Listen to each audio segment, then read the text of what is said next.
Yes, hello again. This is now Tarot lesson number 49, and it's in two parts. Part one, I'm going to tell you something that could very easily revolutionize your thinking and your life. I think it's good what I'm about to say. I need to tell you a little bit of a story.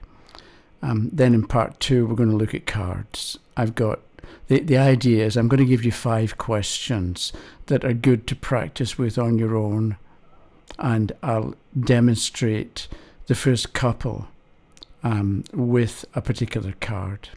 But to begin, I need to tell you a story. It won't take that long. So my wife has an iPad, and a couple of days ago she dropped it on a wooden floor and cracked. If this is the iPad, she cracked up here, and it works. But she thinks if she drops it again, the whole thing will shatter and it'll be wrecked. So at this point, she decided to go about returning it and getting a repair. This meant that she had to upload everything that she wanted to keep to Dropbox, and so this is Dropbox I'm doing up here. Okay, that's Dropbox DB. Okay, so she's uploading photographs, and she's got a program called Procreate it's a drawing program, and she's got various files that she wanted to keep. So she had been uploading the photographs, and I said to her at one point, "What are you doing now?" And she said, "I'm downloading the Resolve files." And I said, "You mean you're uploading the Resolve files?" Because she said, if you're in the iPad and you're transferring to Dropbox, you're uploading, right? If you're in Dropbox and you're getting stuff from the iPad, you're downloading from, or maybe it goes the other way, you're downloading from the iPad. So that made me think, where are you? Where am I? Where is anybody in their life at the moment? Are they in a situation they're not happy with and they want to get to someplace better, which I think is like 99% of the time for everybody. So if I can illustrate it this way, you are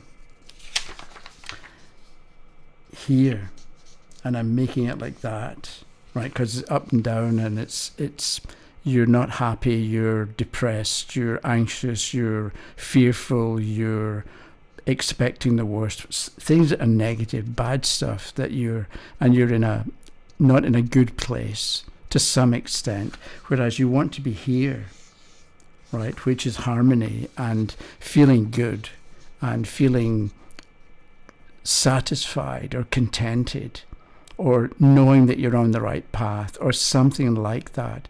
This is bad, so to speak. This is good. It's all you ever wanted. So a lot of people will say to you, what you do is you imagine what you want and you keep that in your mind. And that doesn't really work, because let's say I want a Ferrari in the driveway. Every time I look at in the driveway, there's no Ferrari. So all I'm doing is getting constant reminders of what's not working or what I don't have. So to start here with your current situation and try to project into an ideal future, that doesn't work. But I guarantee that every one of us, we've had at least one moment when things worked, or we knew, or we were contented, or we recognized, or that we had an aha moment, or something clicked. And at that moment, it may have lasted for a minute or a week. You were just sort of in tune with yourself, and you knew you were in harmony, and things were good, and things were working, and you had confidence and optimism, all that kind of stuff. That's like being here. And the thing is, if you start from a memory, you know you were in that state of mind, or you know that you had that sense of confidence, or you know that you had that idea that things were going to work out the way you wanted them to. It doesn't matter if it lasted only 20 seconds. You had that moment of knowledge, and that's the important word, I think. When you had that moment, or that, if you remind yourself of that moment, you know. You didn't believe anymore, because I believe I'm going to get a Ferrari in the driveway, but deep down I know I'm not. Right? That doesn't work. That's starting here and trying to go here. But if I remember when I was going to go to teacher training college in Glasgow, and I thought, I don't want to go. I'm going to find the first job I can find anywhere. The next day there was an ad for teachers in Switzerland, and I didn't have a qualification, but I applied and got the job and never looked back. And it was that one moment that set me, and I know that I had that moment. And if I go back to that feeling or the moment of certainty and knowledge, I can't prove it. I don't need to prove it, because I knew in that moment that life was good or something. So if you're here in the Dropbox, so to speak, of your soul, you can then decide, do you want to upload or download anything from the negativity that you're feeling at the moment? But at this point, what you do is, I think you remember that moment and you enjoy it and you luxuriate in it, and you look around from that point of view of knowing things are right, or that you are right and you are a confident, optimistic being. So that is part one. Part two is coming up, right? I drew a line here, and that above it was part one, and now we've got part two. So the idea is that we want to get to know cards and we want to practice, but we don't really want to ask real questions of ourselves, because I think in the last video it had to do with, what does my friend feel about me? And it was a real person, a real friend, a real question, and it was real hard to know what to make of the card that came up, right? So you don't want to do that. But I've got here 5 types of questions. 1, how does my friend feel about me?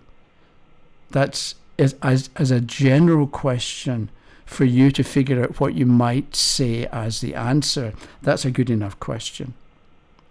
Question 2 was, how will the interview go? So here you've got a kind of situation where you've got you or a person, and you've got an interviewer or an interview committee, and you've got a relationship set up between you and the other people.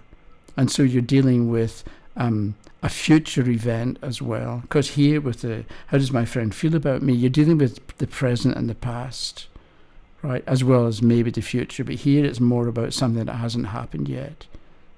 And then the third question was, how did the relationship fail?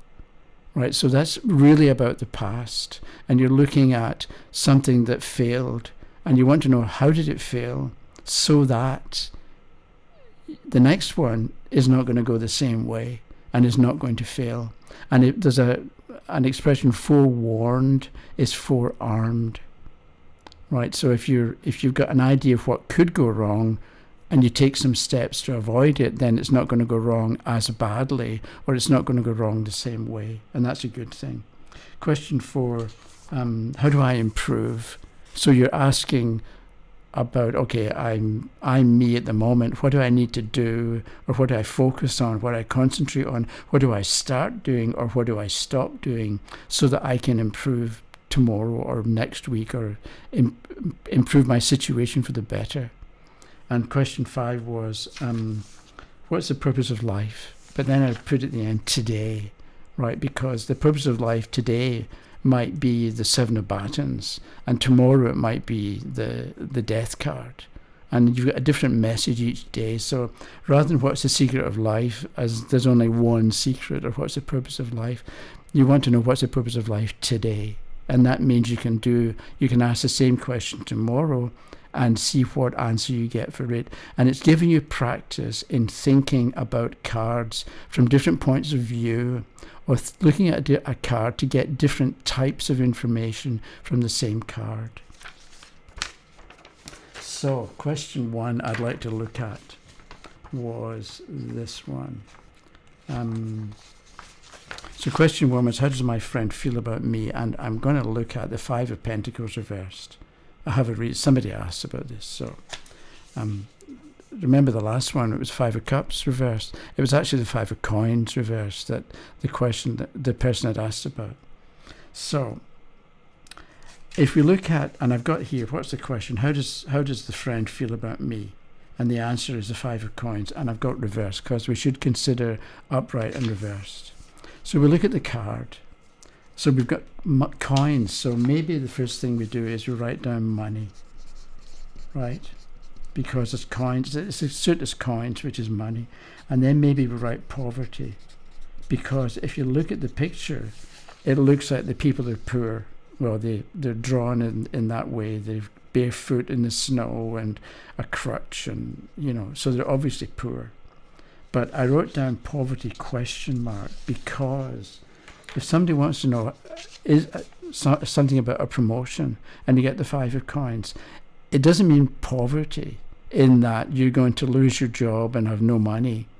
But maybe it means, with a question about getting a promotion, that you're not going to be paid as much as you expect, or you're not going to be paid as much as you want, or you're going to be asked to do much more work for the same amount of money, more than you really ought to be expected to do. And that can be where the idea of not enough money or lack of money can come into a question, which doesn't indicate poverty, actually not having any money. And that's why I put a question mark. So you look at the card and you think, maybe again, this can be your note, and it's poverty. So if we look at the card, we've got the man and the woman outside, and we've got a building. It looks like a substantial building, and there's light inside the building. It's probably warm. They're cold outside, and it's warm inside. So it looks like the people are outsiders. So you've got society and its strengths and its power here, and you've got a couple of people on their own, outsiders or separated from or on the outskirts of society. So they feel free, but they're not conventional. Maybe we write down unconventional here, because it could be a choice that the people have made. Conventional. So this is our notebook, so to speak. So we've got a question and we've got some ideas to think about, because later we're going to come back to this and see what we do with it. So maybe we've got the idea of unconventional, but we've also got the idea of an outsider, right? So how does my friend feel about me? The card is upside down. Maybe the friend thinks you're fine, I like you, but sometimes you're a bit of an outsider. Sometimes you behave in ways that are unconventional, that you have beliefs that most people don't have.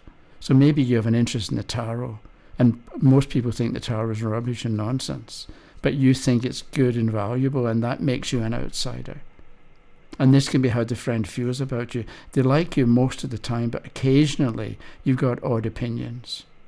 So you're an outsider. But then I thought to myself, okay, outsider. There's a fellow called Albert Camus who got the Nobel Prize for Literature in 1950 something.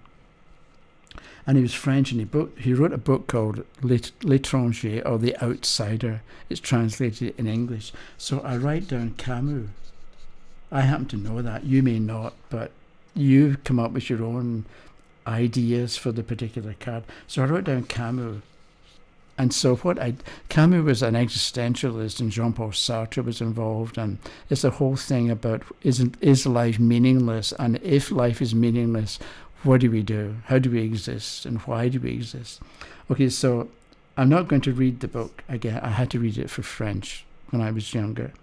But I can write down Camus, and I can go to Wikipedia and get a potted history in a page or two about Camus and existentialism, which may help which is going to help me add to my understanding of the Five of Pentacles. And then maybe I'll get some ideas about the kind of thing I might talk about with somebody if the Five of Pentacles comes up in a reading, depending on what the question is. And the other thing is, I've got this thing here, outsider. And I need to write down outsider art, because I happen to know there's this movement called outsider art. And what you've got is people who've sort of got no artistic ability at all, but it doesn't stop them making art or doing drawings or paintings or whatever. And a lot of it is just sort of really peculiar. It's outsider art, but it's legitimate art form. And maybe this, it's colourful, it's childlike, it's childish, it's outsider. And so maybe this is what the Five of Pentacles will remind you of. So somebody may want to know what career should I be involved in? And maybe at this point you suggest, okay, take a look at outsider art and understand that you don't have to do it in a conventional kind of a way. That there is a market for different representations in art. So that I'm aware of the time. That's the kind of thing you can do. So maybe what we do is we then ask the same question and pick another card and get the Five of Batons. So what would we do? How does my friend feel about me if the answer is the Five of Batons? And we write down answer Five of Batons, upright reverse. And then we look at the card and see what's going on, and we write down ideas that we can come back to later. But question 2 was this one. How will the interview go? Right, so here we've got the Five of Batons. Again, I'm taking the how will the interview go, and the answer is the Five of Pentacles, upright and or reversed. So how will it go? And so maybe we've got the idea of an outsider again.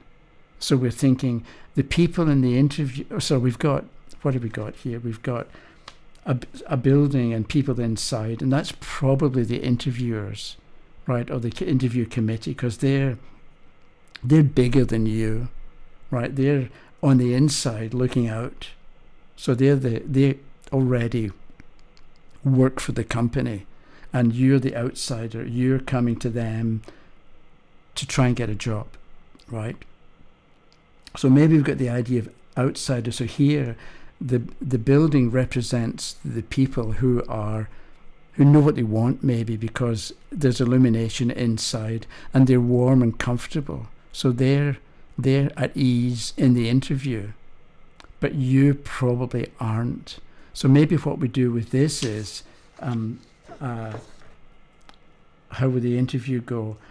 And I write down outsider and then ill at ease, right? And so what we do with this point is, if the people here are shown and they're ill at ease and uncomfortable, then you say to the questioner, if you're ill at ease, what are you going to do to become comfortable during the interview? And that's the reason for identifying ideas that go with the card, so you can take the next step and do something with that idea, right? So if you're ill at ease, how do you go about presenting yourself in a way? And maybe what you do is you get the person, so you can be ill at ease and a bit of an outsider. So ask questions, maybe is what you say. So when they say to you, what do you bring to the company? You've got answers to those kinds of questions, but they say to you, what do you want what can we tell you about us? Don't say, well, haven't really thought of that, but have an idea in mind of a half a dozen questions you can ask which show that you're not really an outsider, that you've researched the company, you know what the company is about, you know its history, and you know what and you're interested in the direction in which the company is going. So you're not really you may not be employed yet, but you're not really a stranger to the company. You're not an outsider. or maybe maybe it has to do with, as an outsider, maybe it's, let's say you're being interviewed to be an accountant. So what do? They can look at you and think, you say you're an accountant, but we don't really believe you. Or you say you're good at marketing, but we don't really believe you. You're too out there, too unconventional for us. So maybe what you do, if you're doing marketing, take a portfolio with you, or refer them to a website that you developed, and prove that, okay, they may think you're an outsider, but you prove to them that you're not. So I don't know how long this has been, probably long enough, so let me stop. I've got 3 more questions, so I'll look at those 3 questions next time. But you know the questions that I'm going to be looking at. You can try it for yourself. So what you do is you write down the question and you pick a card and you figure out what's going on in the card and come up with ideas about what you might say or what you might talk about with that card as the answer to that particular question. And then you pick another card for the same question, or you go to another question and use the same card. And you'll find that you begin to get the hang of this, and it means that anytime you look at any card, you know what to talk about, or you've got an idea of what to talk about, and you won't experience blank mind again. Okay, so today is Saturday, and I'll count properly this time. Sunday, Monday, Tuesday, Wednesday, Thursday. I'll be back on Thursday. So thanks for watching, and have a good day. Okay? And I hope this is not pixelated like last time. Okay, have a good day. Bye-bye.